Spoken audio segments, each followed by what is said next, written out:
नमस्कार दोस्तों, बहुत बहुत स्वागत है अभी के इस वीडियो में। ईपीएस 95 पेंशन धारकों के रिलेटेड जो बड़ा अपडेट निकल कर आ रहा है, तो उसी के बारे में अभी मैं आपको इस वीडियो में जानकारी देने वाला हूँ। तो जी हाँ दोस्तों, दिल्ली हाई कोर्ट द्वारा एग्जम्प्टेड ऑर्गेनाइजेशन में जो एम्प्लॉय काम कर रहे हैं, तो उनके लिए जो है वो काफी बड़ा जजमेंट दिया गया है।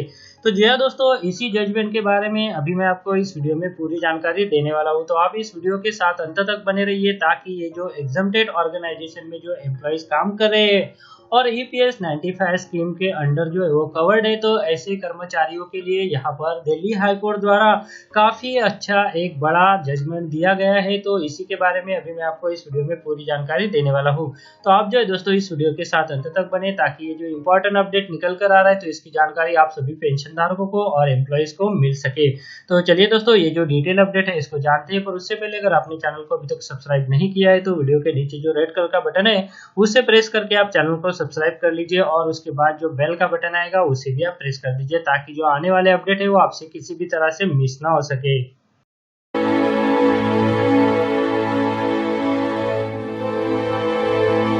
तो चलिए दोस्तों, ये जो एग्जम्प्टेड ऑर्गेनाइजेशन के एम्प्लॉयज के लिए दिल्ली हाई कोर्ट द्वारा एक बड़ा जजमेंट दिया गया है, तो इसी के बारे में अभी हम इस वीडियो में पूरी जानकारी लेने वाले हैं। जैसा कि आप स्क्रीन पर देख पा रहे हैं कि यहाँ पर बताया गया है कि there is a good news both for employees and those who have retired from any of the exempted organisations. तो जी हाँ दोस्तों, जो एम्प्लॉयज एग्जम्प्टेड ऑर्गेनाइजेशन से रिटायर्ड हो चुके हैं या फिर अभी भी कार्यरत है, तो ऐसे सभी एम्प्लॉयज के लिए यहाँ पर ये गुड न्यूज निकल कर आ रही है। तो यहाँ पर बताया गया है कि the high court of Delhi on May 22 has deliver a judgement that is in the favor of the employees of the exempted organization governed by the Employee Provident Fund organization. This judgment after the all-important judgment of the Supreme Court in 2016, which had given its judgment favoring the employees of the unexempted organization, is to bring cheer to the retirees of the exempted firms as well.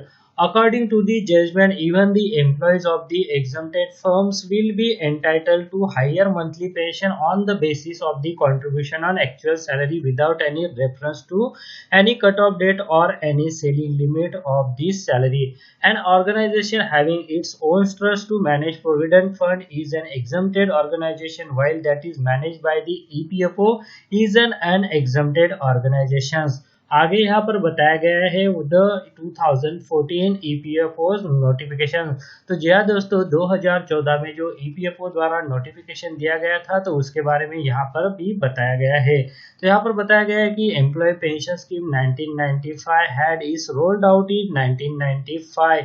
Initially the ceiling was the ₹5,000, which was raised to ₹6,500 in 2011 and then to ₹15,000 in 2014. A portion of the employer's share, that is 8.33% to be exact of the employee's salary, is diverted towards the EPS 95. In 1996, a provision was added to the EPS 95 rules of granting an options to the employer and the employee on joint request to contribute amount toward the provident fund over and above the ceiling limits and on actual salary. In 2014, the government had issued a notification bringing out some major changes in the way employee pension scheme 1995 works. According to the notification number GSR 609, it dated 22 of August 2014, from September 1st, 2014, the monthly pensionable wage ceiling for the employee pension scheme 1995 was enhanced from 6,500 to 15,000.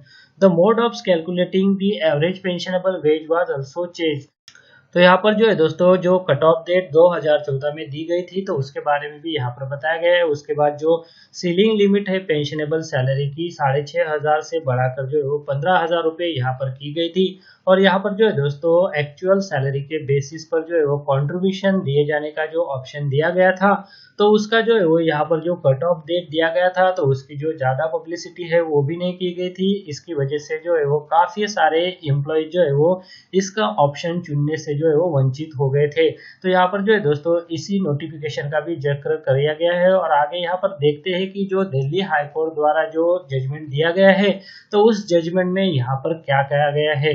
तो यहाँ पर बताया गया है कि hearing on such case of exempted firm employee, the court in its judgment says no doubt in our mind that there is complete and pervasive control of the EPFO over the private trust as regards the provident fund contributions, even in the case of the exempted establishment.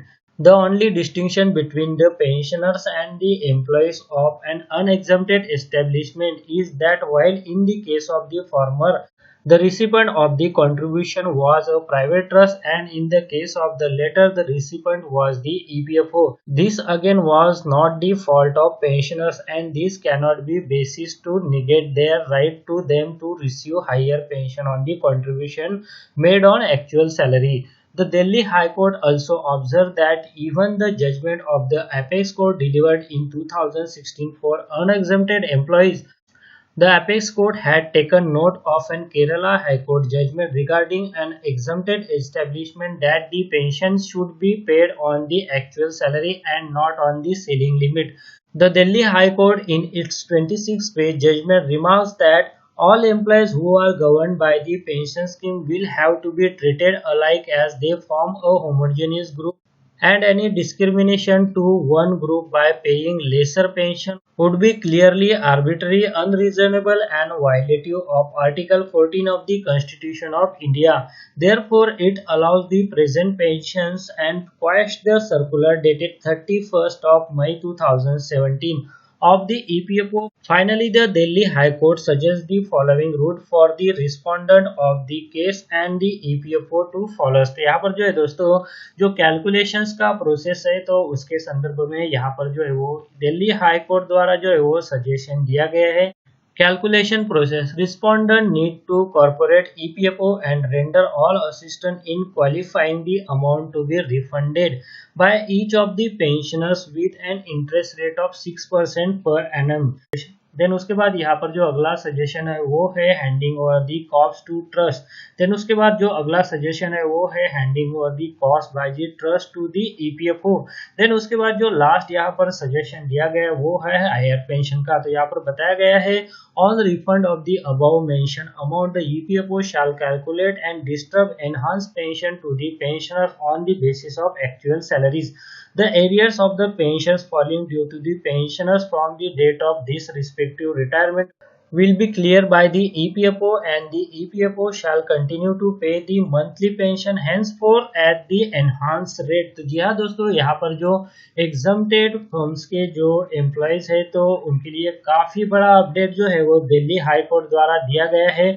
और इस judgement में कहा गया है कि actual salary के basis पर जो कंट्रीब्यूशन है तो उसके हिसाब से जो है वो पेंशनर्स को पेंशन दिए जाए, और उसके साथ जो है वो जो एरियर्स भी बनता है उनके रिटायरमेंट डेट से लेकर तो वो भी पेंशनर्स को पे किया जाए, ऐसा यहाँ पर बताया गया है. उसके बाद आगे से जो बढ़ी हुई रेट्स है तो उसके हिसाब से इन EPS 95 पेंशन धारकों को जो पेंशन है तो वो दिए जाए, ऐसा यहाँ पर दिल्ली हाई कोर्ट के जजमेंट में कहा गया है. तो यहाँ पर जो है दोस्तों एग्जम्प्टेड ऑर्गेनाइजेशन के जो एम्प्लॉयज है तो उनके लिए ये जो बड़ा अपडेट निकल कर आ रहा था, तो उसी के बारे में जो है दोस्तों आज मैंने आपको इस वीडियो में पूरी जानकारी दी है.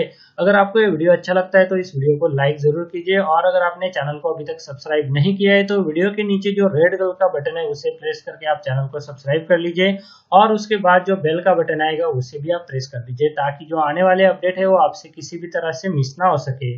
इस वीडियो को देखने के लिए आपका बहुत बहुत धन्यवाद. अगर आपको कोई सवाल है या फिर कोई कमेंट है तो आप इस वीडियो के नीचे जो कमेंट बॉक्स है वहाँ पे कर सकते हैं. और साथ में दोस्तों अगर आप मेरे चैनल पे पहली बार विजिट करें तो मेरे चैनल को सब्सक्राइब कीजिए, और जो उसके बाद बेल का आइकॉन आएगा उसे भी आप प्रेस कर दीजिए ताकि मेरे जो आने वाले वीडियोज़ है वो सबसे पहले आपको देखने को मिल सके.